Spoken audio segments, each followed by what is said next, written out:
Okay viewers, हम एक और सवाल करते हैं अब इनकम टैक्स से रिलेटेड, और ये सवाल तकरीबन बिल्कुल उसी स्टाइल का है जिस स्टाइल का मैंने इससे पिछला सवाल सॉल्व किया है, सिर्फ a minor deduction, a minor change के साथ। बिल्कुल एक माइनर अमेंडमेंट है, और वो अमेंडमेंट आपकी बिल्कुल नज़रों के सामने है कि अब जो डॉक्टर सलमान आलम साहब है, he is not a doctor in terms of medicine, rather than he's a doctor working as an assistant professor in International Islamic University Islamabad, so he's a full time teacher.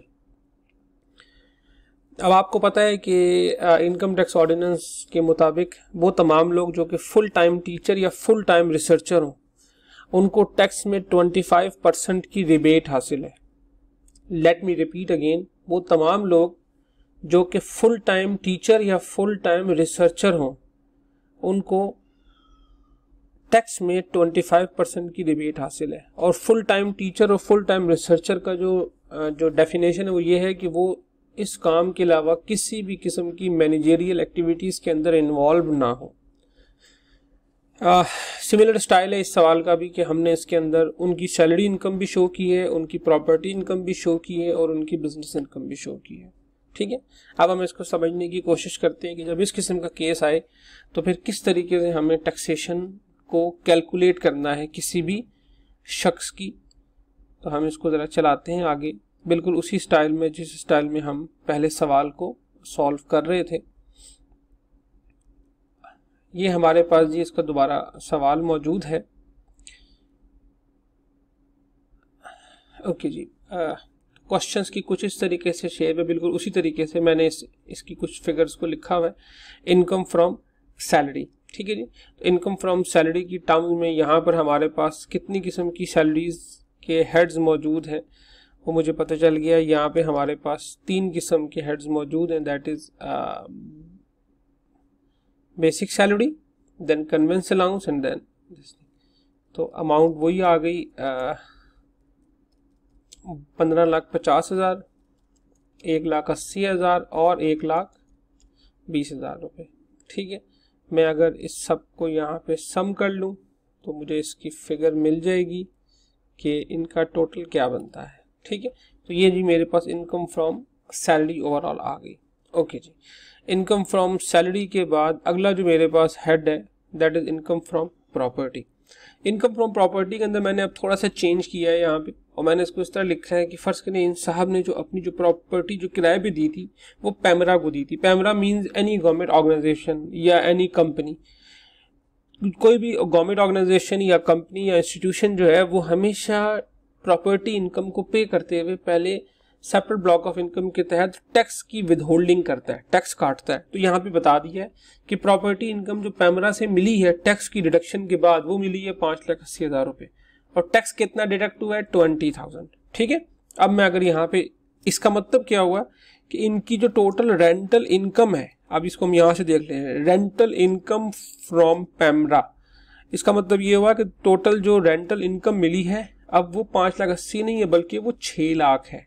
ठीक है, और जिस तरीके से हमने लिखना है कि टैक्स विदहेल्ड बाय पैमरा, और ज़ाहिर पैमरा का मतलब है कि विदहेल्ड करने के बाद उसको जमा करा दिया गया, वो कितना हुआ 20,000 रुपये। ठीक है, अब मैं अगर देखूं कि असल में टैक्स ड्यू बाय ये डॉक्टर सलमान, तो टैक्स ड्यू असल में था कितना, तो आप अगर देखें 6 लाख के ऊपर टैक्स ड्यू भी 20,000 ही होता है।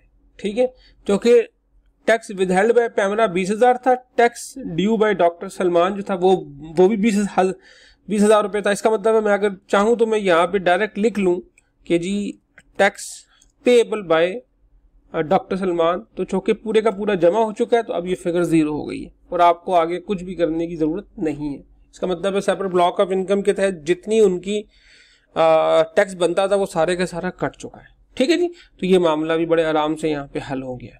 अगली इनकम फ्रॉम बिजनेस थी, हम यहाँ पे लिख लेते हैं जी income earned through business in Pakistan. ये फिगर दोबारा वही वाली आ गई, 8,80,000 रुपये।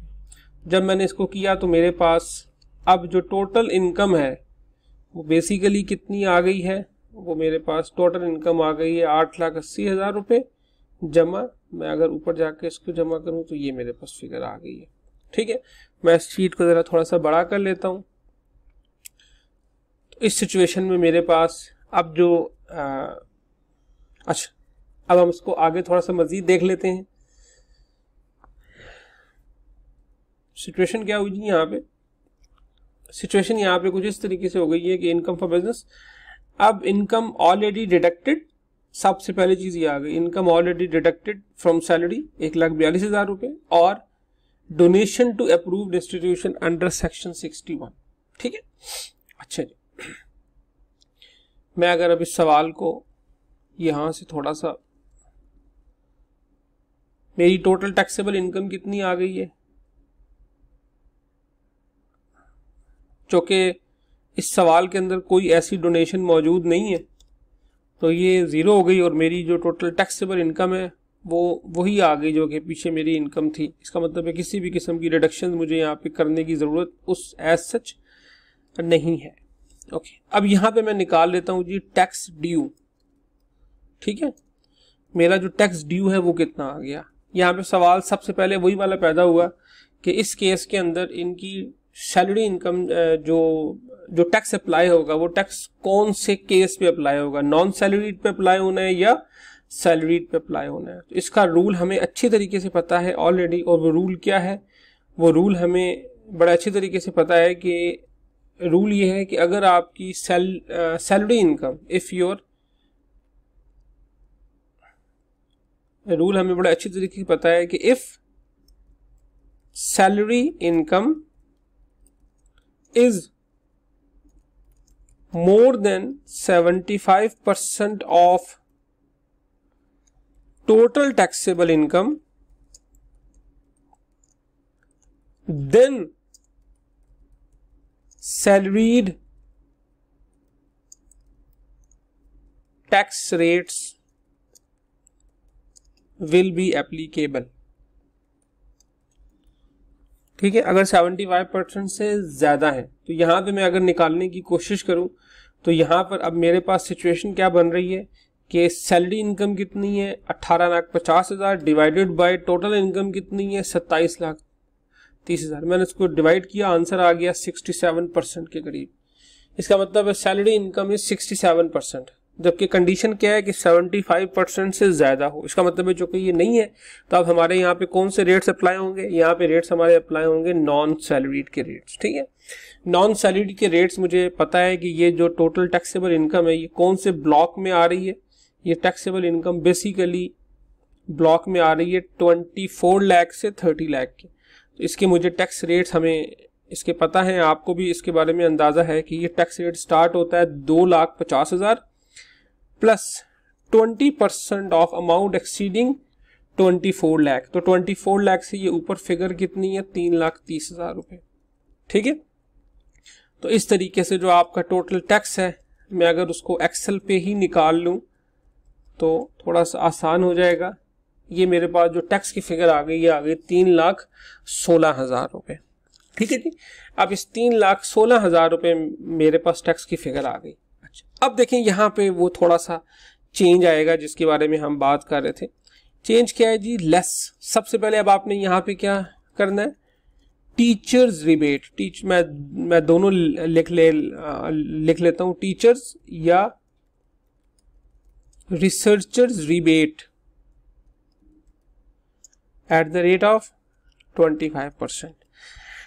अब यहाँ पे एक जो मिस्टेक होने का चांस है जो हम करते हैं नॉर्मली, वो ये करते हैं कि हम इस इनकम पे रिबेट निकाल लेते हैं। नहीं, ये जो टीचर या रिसर्चर रिबेट है ये सिर्फ और सिर्फ उस इनकम पर है जो आपने थ्रू सैलरी अर्न की है। अब आपने थ्रू सैलरी कितनी इनकम अर्न की है, आपने सैलरी इनकम सिर्फ अर्न की है 18,50,000 रुपये।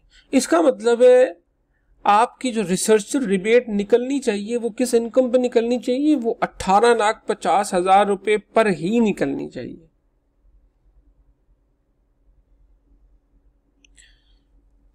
तो अब यहाँ पे चूंकि 18,50,000 रुपये उसकी इनकम है, ठीक है, तो मैं यहाँ पे मुझे इसकी थोड़ी सी अब वर्किंग करनी पड़ेगी। वर्किंग किस तरीके से होगी, मैं ये कहूँगा कि इन साहब की जो सैलरी इनकम है वो असल में है कितनी, मैंने इसको लिखा 18,50,000 रुपये, ठीक है।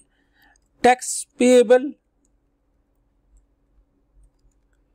18,50,000 रुपये पे टैक्स कितना पे होता है, तो आप अगर सैलरी के रेट जाके देखें तो आपको पता चलेगा कि 18 लाख के जो ऊपर की स्लैब है वो इस तरह कुछ स्टार्ट होती है 90,000 प्लस 15% ऑफ अमाउंट जो 18 लाख रुपए से ऊपर की हो, ठीक है। तो ये यहाँ पर कितनी है, ये यहाँ पर है जी तकरीबन कोई 50,000 रुपये, ठीक है। इसका मतलब है कि ये जो टैक्स की फिगर है वो बेसिकली कुछ इस तरीके से आ गई कि 90,000 प्लस 50,000 मल्टीप्लाई बाय 0.5, ये आ गई जी। मैं अगर इसको भी यहाँ पे लिख लूँ ताकि बेहतर तरीके से ये बात थोड़ी सी क्लियर हो सके। ओके जी, तो ये मेरे पास आ गई सैलरी इनकम, ये मेरे पास आ गई टैक्स पेएबल।